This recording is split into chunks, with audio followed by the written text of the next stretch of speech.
ದೇವರ ಮಕ್ಕಳಾಗುವಂತೆ ನಿಮ್ಮ ಆತ್ಮಗಳನ್ನು ವಾಕ್ಯದಲ್ಲಿ ಬಲಪಡಿಸುವ ಅನುದಿನದ ಧ್ಯಾನ. ಆಗಸ್ಟ್ 12. ಎಲೆನ್ ಜಿ ವೈಟ್ ರವರ sons and daughters of god ಎಂಬ ಪುಸ್ತಕದ 225ನೇ ಪುಟ. ಶೀರ್ಷಿಕೆ: ನಾವು ಶಿಲುಬೆಯ ವಿಷಯದಲ್ಲಿ ಹೆಚ್ಚಳ ಪಡಬೇಕು. ಈ ದಿನದ ಸತ್ಯವೇದದ ವಾಕ್ಯ: ನನಗಾದರೂ ನಮ್ಮ ಕರ್ತನಾದ ಯೇಸು ಕ್ರಿಸ್ತನ ಶಿಲುಬೆಯ ವಿಷಯದಲ್ಲಿ ಹೊರತು ಹೆಚ್ಚಳ ಪಡುವುದು ಬೇಡವೇ ಬೇಡ. ಆತನ ಮೂಲಕ ಲೋಕವು ಶಿಲುಬೆಗೆ ಹಾಕಿಸಿಕೊಂಡು ನನ್ನ ಪಾಲಿಗೆ ಸತ್ತಿತು. ನಾನು ಶಿಲುಬೆಗೆ ಹಾಕಿಸಿಕೊಂಡು ಲೋಕದ ಪಾಲಿಗೆ ಸತ್ತೆನು. ಗಲಾತ್ಯದವರಿಗೆ 6ನೇ ಅಧ್ಯಾಯ 14ನೇ ವಚನ. ಕ್ರಿಸ್ತನ ಶಿಲುಬೆ ಏನಾಗಿದೆಯೋ ಅದನ್ನು ಎಷ್ಟು ಮಂದಿ ನಂಬುತ್ತಾರೆ? ಆ ವಿಷಯವನ್ನು ಎಷ್ಟು ಮಂದಿ ತಮ್ಮ ಅಧ್ಯಯನಕ್ಕೆ ತರುತ್ತಾರೆ? ಅದರ ಮಹತ್ವವನ್ನು ಎಷ್ಟು ಮಂದಿ ತಿಳಿದುಕೊಳ್ಳಲು ಬಯಸುತ್ತಾರೆ? ಕ್ರಿಸ್ತನ ಶಿಲುಬೆ ಇಲ್ಲದೆ ನಮ್ಮ ಲೋಕದಲ್ಲಿ ಒಬ್ಬನೇ ಒಬ್ಬ ಕ್ರೈಸ್ತೀಯನು ಇರಲು ಸಾಧ್ಯವಿಲ್ಲ. ಲೋಕದ ಮಾದರಿಗಳಿಂದ ತಿರುಗಿಕೊಂಡು ದೊಡ್ಡ ವ್ಯಕ್ತಿಗಳು ಎಂದು ಹೇಳಿಕೊಳ್ಳುವವರನ್ನು ಸ್ತುತಿಸುವುದನ್ನು ನಿಲ್ಲಿಸಿ, ಕ್ರಿಸ್ತನ ಶಿಲುಬೆಯನ್ನು ಹೊರತುಪಡಿಸಿಕೊಂಡು ಬೇರೆಲ್ಲ ವಿಷಯಗಳ ಸುಳ್ಳು ಮಹಿಮೆಗಳಿಂದ ಮನಸ್ಸುಗಳನ್ನು ತಿರುಗಿಸಿರಿ. ನನಗಾದರೂ ನಮ್ಮ ಕರ್ತನಾದ ಯೇಸು ಕ್ರಿಸ್ತನ ಶಿಲುಬೆಯ ವಿಷಯದಲ್ಲಿ ಹೊರತು ಹೆಚ್ಚಳ ಪಡುವುದು ಬೇಡವೇ ಬೇಡ ಎಂದು ಅಪೊಸ್ತಲನಾದ ಪೌಲನು ಹೇಳುತ್ತಾನೆ. ದೊಡ್ಡವರಾದಿಯಾಗಿ ಚಿಕ್ಕವರವರೆವಿಗೂ ಪ್ರತಿಯೊಬ್ಬರೂ ಶಿಲುಬೆಯ ವಿಷಯದಲ್ಲಿ ಹೆಚ್ಚಳ ಪಡುವುದು ಎಂದರೆ ಏನು ಎಂಬುದನ್ನು ಅರ್ಥ ಮಾಡಿಕೊಳ್ಳಲಿ.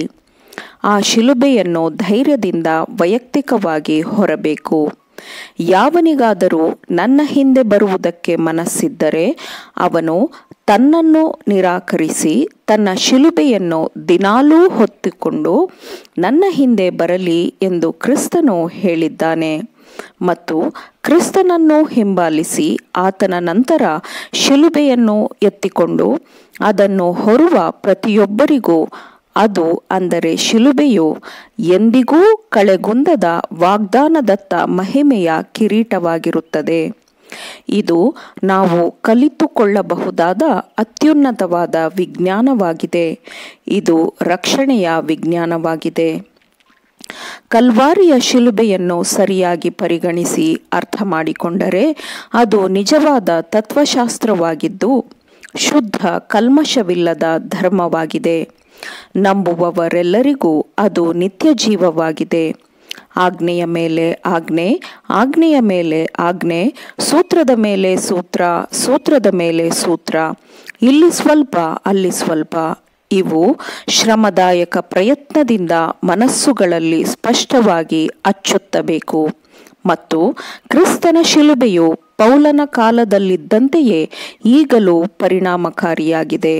ಮತ್ತು ಹೇಗೆ ಶ್ರೇಷ್ಠರಾಗಿದ್ದ ಅಪೊಸ್ತಲರು ಹೇಗೆ ಪರಿಪೂರ್ಣವಾಗಿ ಅದನ್ನು ಅರ್ಥ ಮಾಡಿಕೊಂಡರೋ ಹಾಗೆಯೇ ಈಗಲೂ ಪರಿಪೂರ್ಣವಾಗಿ ಅರ್ಥ ಮಾಡಿಕೊಳ್ಳಬೇಕು. ದೇವನಗರದ ದ್ವಾರಗಳನ್ನು ನಿಮಗೆ ತೆರೆಯಲು ಶಕ್ತವಾಗಿರುವ ಏಕೈಕ ವಿಷಯದಲ್ಲಿ ಮಾತ್ರ ನೀವು ಸುರಕ್ಷಿತವಾಗಿದ್ದು ಹೆಚ್ಚಳ ಪಡಬಹುದು ಎಂಬುದನ್ನು ನೀವು ತಿಳಿದುಕೊಳ್ಳಿರಿ. ನೀವು ಬಯಸುತ್ತಿರುವ ಆ ಉತ್ತಮ ದೇಶಕ್ಕೆ ಸರಿಹೊಂದುವ ಗುಣ ಸ್ವಭಾವಗಳನ್ನು ಹೇಗೆ ರೂಪಿಸಿಕೊಳ್ಳುವುದು ಎಂಬುದನ್ನು ದೇವರ ವಾಕ್ಯದಿಂದ ಕಲಿತುಕೊಳ್ಳಿರಿ.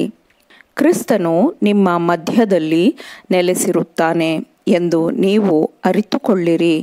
ಆದಾಮನಲ್ಲಿ ಕಳೆದು ಹೋದ ಎಲ್ಲವನ್ನೂ ನಂಬುವ ಪ್ರತಿಯೊಂದು ಆತ್ಮಕ್ಕೂ ಕ್ರಿಸ್ತನ ಶಿಲುಬೆಯು ಪುನಃಸ್ಥಾಪಿಸುತ್ತದೆ. ಆಮೇನ್.